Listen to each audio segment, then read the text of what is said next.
Hi everyone, my name is Amber, welcome to my channel. This is my review of The Inheritance Games by Jennifer Lynn Barnes.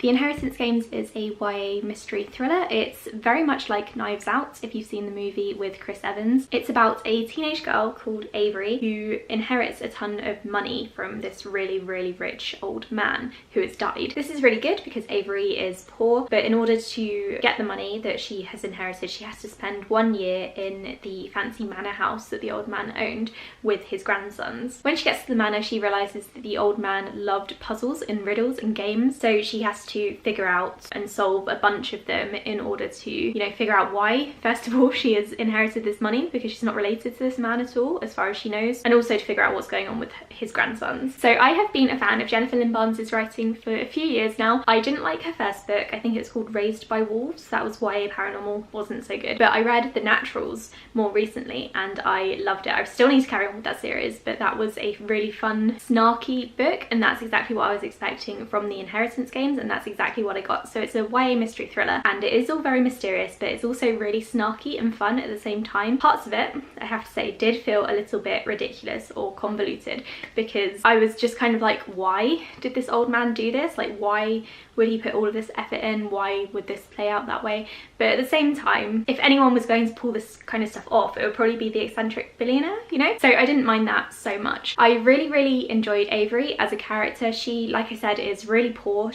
I think she was staying with her older sister because she didn't have a place to live because her parents weren't around. And I found her really relatable. I also didn't grow up with much money when I was younger, and it was always a dream of mine, of course, to inherit a ton of money from a billionaire that I didn't know. So her reactions, finding all of that out and really wanting the money, but at the same time not wanting to leave her sister, was very relatable, and I really enjoyed that part. I really enjoy rags to riches stories, especially when it's kind of like a surprise or a gift and the main character isn't expecting it. So I really like the main trope of it all, so that was really good. I also really enjoy puzzles and games and riddles in my books. I really enjoy trying to solve them, even if from a first person perspective it's quite difficult to do so because you only know as much as the main character, but I do really enjoy those. So those are two tropes that I really enjoyed and that were very much present in this book. So I liked Avery, I liked the tropes, I liked the plots. One thing that I didn't love, that I didn't think was as strong, was the relationships between the characters. So like I said, Avery goes to this mansion and has to live with the old man's grandsons, and there were 4 of them and they all had different relationships with one another, and Avery had different relationships with all of them as well, and she also brought her sister along. So there were a few different complicated relationships in this one. I really enjoyed Avery's relationship with her sister. I also have a sister. Again, I found that part really relatable, although I am the older one in my relationship with my sister and Avery is the younger one, but still I found it very relatable. I didn't think that Avery's relationships or budding relationships with any of the grandsons were very strong. I really think that those need to be built up more, and I hope that they are in the sequels, and I think because this is just the first book in a series, maybe a trilogy, I think those are going to be developed more as the series goes on. But this book was a good introduction to those relationships and for Avery to meet all of those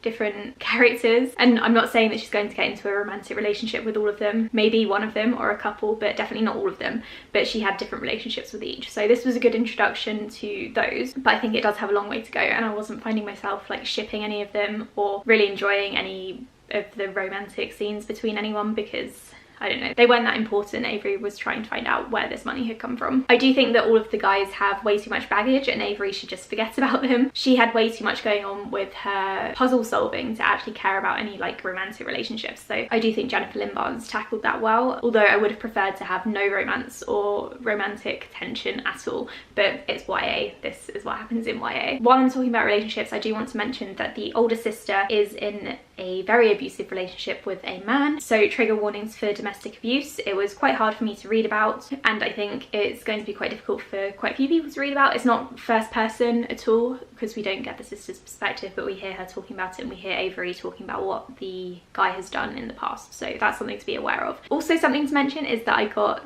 real like vibes from this book. So it reminded me a lot of The Lying Game, which is a book series by the author of Pretty Little Liars, which I haven't read, but I loved The Lying Game and the TV show. I found that a lot of fun, and it was all very mysterious, and the games and the secrets and stuff in this book reminded me a lot of The Lying Game. There was also a smidge of Truly Devious vibes, which isn't a series that I love at all, but it was very similar. I think if you enjoy any of those books as well as The Naturals by the same author, then you'll very much enjoy this one. And I think if you're looking for a young adult adaptation of Knives Out, then this is definitely the place to look. It is a lot like Knives Out, and while I don't think it's a direct rip-off, there were some massive similarities, and I was okay with that. I'm okay with authors taking like a movie idea and adapting it themselves, so I didn't mind that too much. I also really like Knives Out, so it was kind of a bonus to see it in a book, and I would really like to see it in an adult book as well, or the same sorts of tropes. Obviously I don't want a direct retelling of Knives Out, that would be ridiculous. So overall, I highly recommend the Inheritance Games. I think it's a really good, fun YA book. It's very fast paced. I don't think there's anything too deep in there, so don't go into it looking for,